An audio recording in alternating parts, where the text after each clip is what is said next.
शिव बाबा याद है ना। ओम शांति। 22 मई 2024 के ईश्वरीय महावाक्य।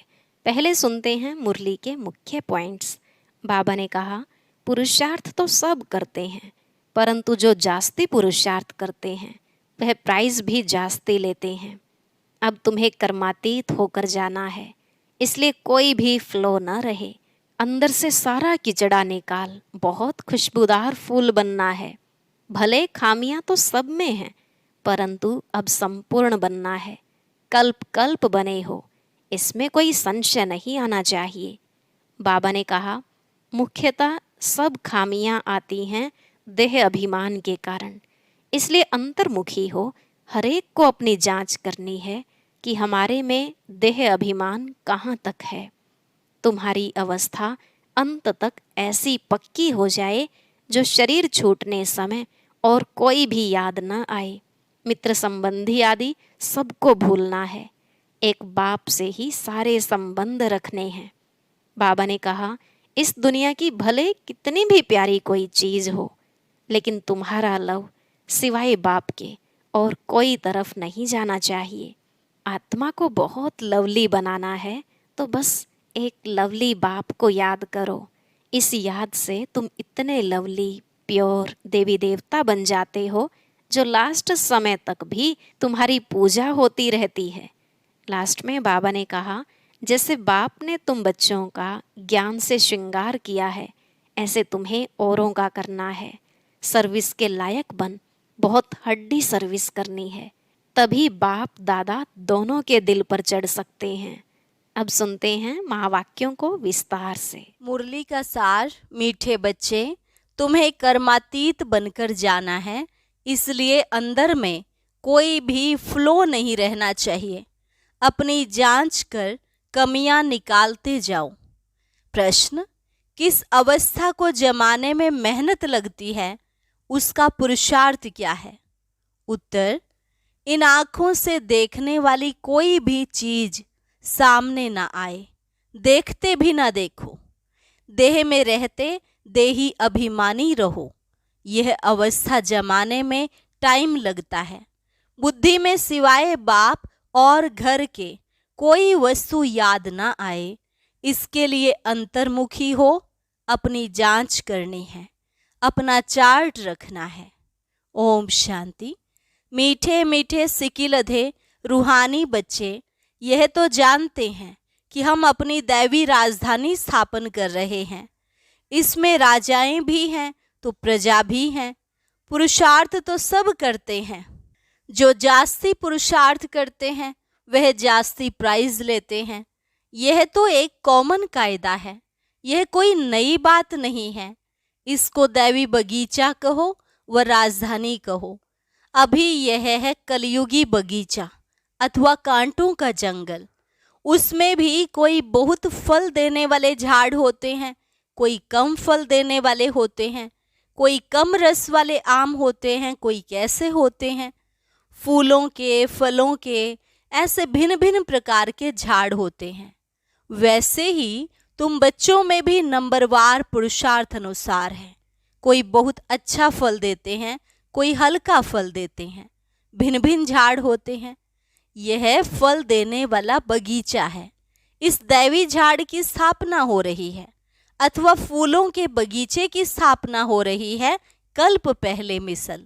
आहिस्ते आहिस्ते मीठे खुशबूदार भी बन रहे हैं नंबरवार पुरुषार्थ अनुसार। सब वैरायटी है ना। बाप के पास भी आते हैं बाप का मुखड़ा देखने। यह तो जरूर समझते हो, बाबा हमको स्वर्ग का मालिक बनाते हैं। यह बच्चों को निश्चय है जरूर। बेहद का बाबा हमको बेहद का मालिक बना रहे हैं। मालिक बनने में खुशी भी बहुत होती है, हद के मालिक बने में दुख है। यह खेल ही सुख और दुख का बना हुआ है, और यह भी भारतवासियों के लिए ही है। बच्चों को बाबा कहे, पहले अपना घर तो संभालो। घर पर धनी की नजर रहती है ना, तो बाप भी एक एक बच्चे को बैठ देखते हैं, इनमें कौन कौन से गुण हैं और कौन से अवगुण हैं। बच्चे खुद भी जानते हैं, बाबा अगर कहे कि बच्चे तुम सब अपनी अपनी खामियां आप ही लिख कर आओ, तो झट लिख सकते हैं। हम अपने में क्या क्या खामी समझते हैं, कोई न कोई खामी है जरूर। संपूर्ण तो कोई बने नहीं है, हाँ बनना जरूर है, कल्प कल्प बने हैं, इसमें कोई संशय नहीं। परंतु इस समय खामी है, वह बतलाने से बाबा उस पर ही समझाएंगे। इस समय तो बहुत खामियां हैं, मुख्य सब खामियां होती ही हैं देह अभिमान के कारण। वह फिर बहुत हैरान करती हैं, अवस्था को आगे बढ़ने नहीं देती। इसलिए अब पूरी रीति पुरुषार्थ करना है। यह शरीर भी अब छोड़कर जाना है, दैवी गुण भी यहाँ ही धारण करके जाना है। कर्मातीत अवस्था में जाने का अर्थ भी तो बाबा समझा रहे हैं। कर्मातीत होकर जाना है तो कोई भी फ्लो ना रहे, क्योंकि तुम हीरे बनते हो ना। हमारे में क्या क्या फ्लो है यह तो हर एक जानते हैं, क्योंकि तुम चैतन्य हो। जड़ हीरे में फ्लो होगा तो वह निकाल थोड़े ही सकेंगे। तुम तो चैतन्य हो, तुम इस फ्लो को निकाल सकते हो। तुम कौड़ी से हीरे जैसा बनते हो। तुम अपने को अच्छी रीति जानते हो। सर्जन पूछते हैं कौन सा फ्लो है जो तुमको अटकाता है, आगे बढ़ने नहीं देता है। फ्लोलेस तो पिछाड़ी में बनना है, वह सब अभी निकालना है। अगर फ्लो नहीं निकलता तो हीरे की वैल्यू कम हो जाती है। यह भी बड़ा पक्का जौहरी है ना। सारी आयु हीरे ही आंखों से देखे हैं। ऐसा जौहरी कोई होगा नहीं जिसको इतना हीरों को परखने का शौक हो। तुम भी हीरे बन रहे हो, जानते हो कोई न कोई फ्लो है जरूर, संपूर्ण बने नहीं हैं। चैतन्य होने कारण तुम पुरुषार्थ से फ्लो निकाल सकते हो। हीरे जैसा तो बनना है जरूर, सो तब बनेंगे जब पूरा पुरुषार्थ करेंगे।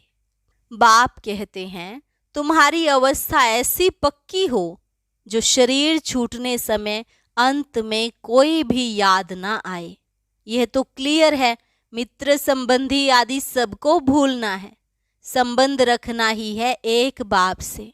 अभी तुम हीरे बन रहे हो, यह जवाहरात की दुकान है, तुम हर एक जौहरी हो। यह बातें दूसरा कोई भी जानता नहीं, तुम बच्चे जानते हो, हर एक के दिल में है। हम विश्व के मालिक बन रहे हैं पुरुषार्थ अनुसार। जिन्हों को ऊंच पद मिला है उन्होंने जरूर पुरुषार्थ किया है तो तुम्हारे में से ही ना। तुम बच्चों को ही इतना पुरुषार्थ करना है, इसलिए बाबा एक एक बच्चे को देखते रहते हैं। जैसे फूलों को देखा जाता है ना, यह कैसा खुशबूदार फूल है, यह कैसा है, इनमें बाकी क्या फ्लो है, क्योंकि तुम चैतन्य हो। चैतन्य हीरे जान सकते हैं ना हमारे में क्या क्या खामी है, जो बाप से बुद्धि योग तुड़ाए कहाँ न कहाँ भटकाते हैं। बाप तो कहते हैं बच्चे माँ में कम याद करो, दूसरा कोई याद ना आए। गृहस्थ व्यवहार में रहते एक बाप को याद करना है। इन्हों की तो भट्टी बननी थी जो तैयार हो निकली सर्विस के लिए।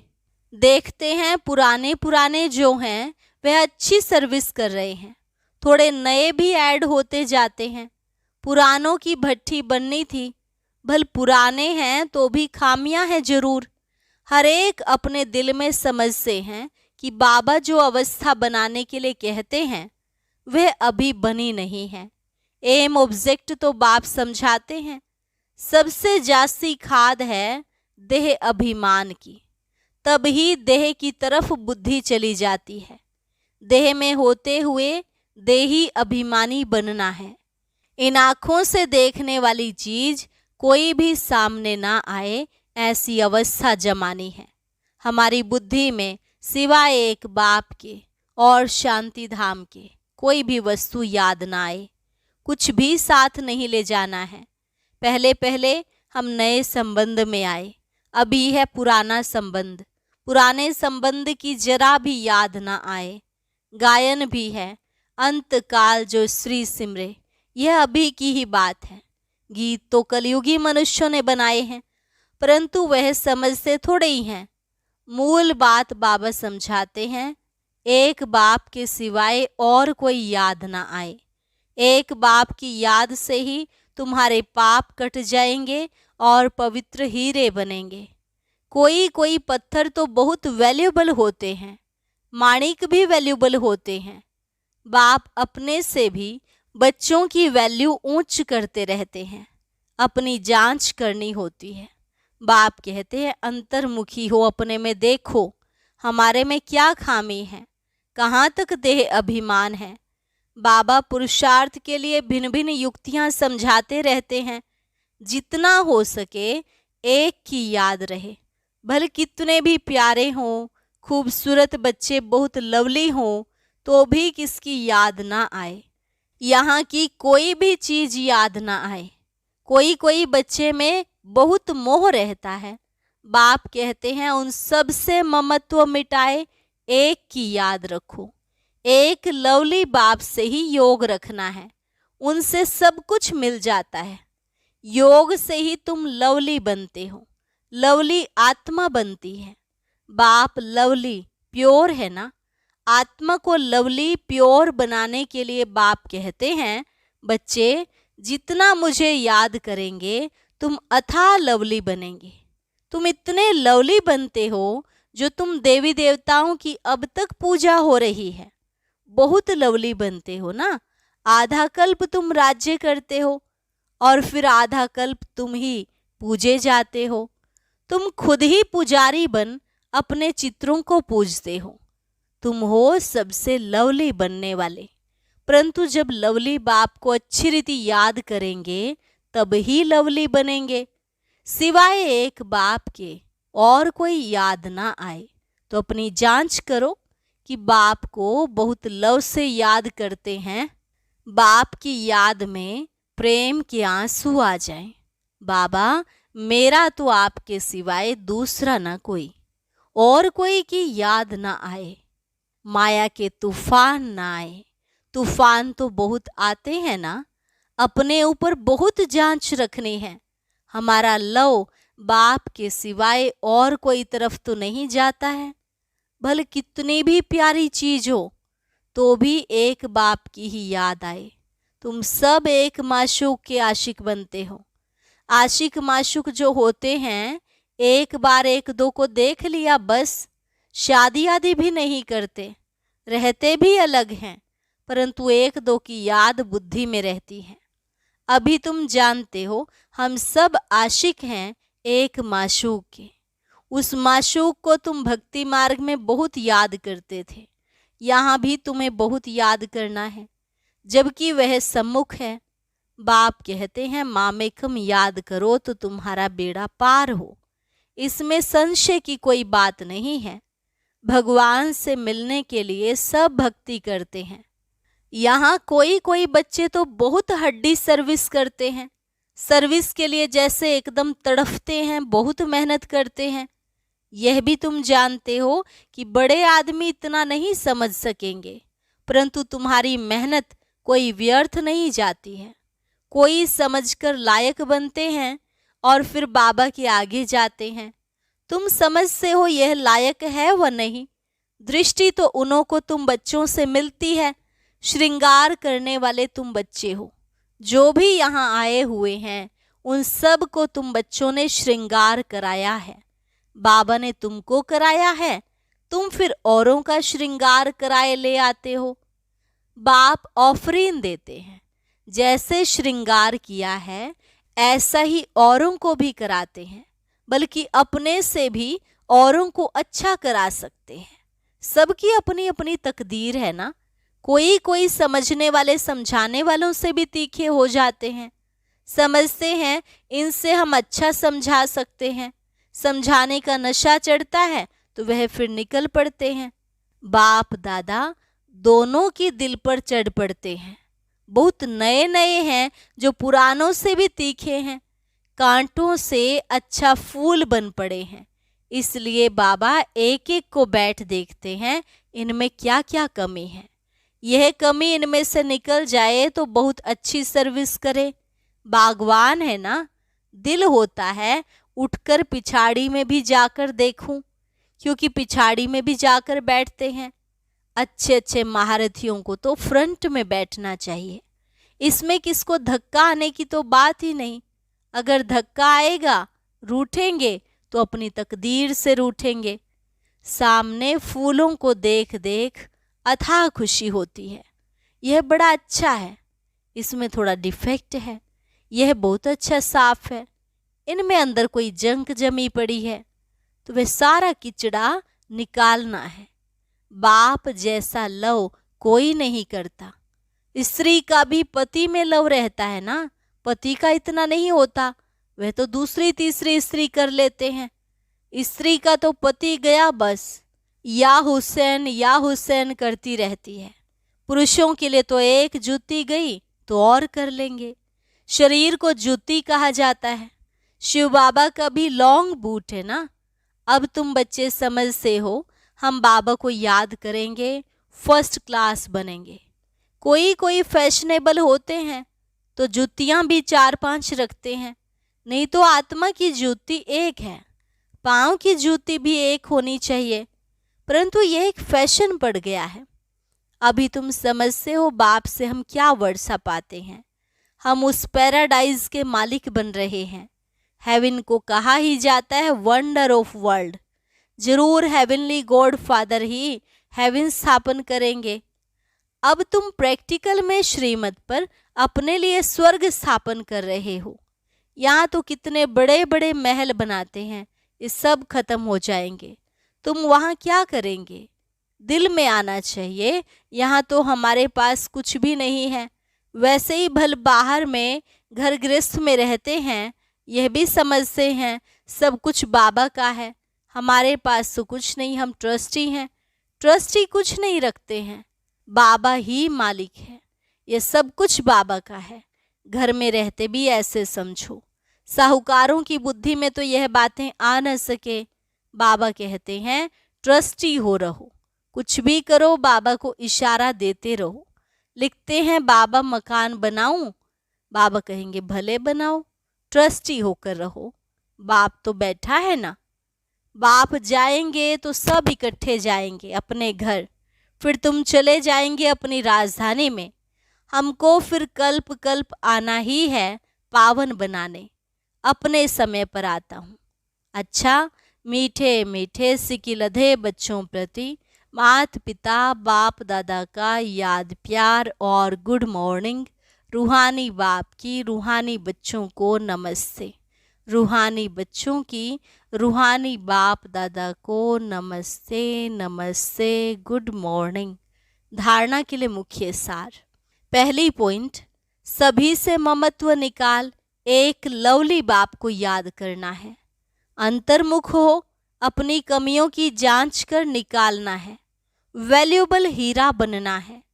जैसे बाप ने हम बच्चों का श्रृंगार किया है, ऐसे सबका श्रृंगार करना है। कांटों को फूल बनाने की सेवा में लग जाना है। ट्रस्टी होकर रहना है। वरदान, ब्राह्मण जीवन में एक व्रता के पाठ द्वारा रूहानी रॉयल्टी में रहने वाले संपूर्ण पवित्र भव। ब्राह्मण जीवन में एक व्रता के पाठ द्वारा रूहानी रॉयल्टी में रहने वाले संपूर्ण पवित्र भव। इस ब्राह्मण जीवन में एक व्रता का पाठ पक्का कर प्योरिटी की रॉयल्टी को धारण कर लो तो सारे कल्प में यह रूहानी रॉयल्टी चलती रहेगी। आपके रूहानी रॉयल्टी और प्योरिटी की चमक परम धाम में सर्वात्माओं में श्रेष्ठ है। आदिकाल देवता स्वरूप में भी यह पर्सनैलिटी विशेष रही है। फिर मध्य काल में भी आपके चित्रों की विधि पूर्वक पूजा होती है। इस संगम युग पर ब्राह्मण जीवन का आधार प्योरिटी की रॉयल्टी है। इसलिए जब तक ब्राह्मण जीवन में जीना है तब तक संपूर्ण पवित्र रहना ही है। स्लोगन, आप सहनशीलता के देव और देवी बनो तो गाली देने वाले भी गले लगाएंगे। आप सहनशीलता के देव और देवी बनो तो गाली देने वाले भी गले लगाएंगे। अच्छा, ओम शांति। अब सुनते हैं आज की अव्यक्त मुरली, इसके लिए ऊपर दिए गए बॉक्स पर क्लिक करें।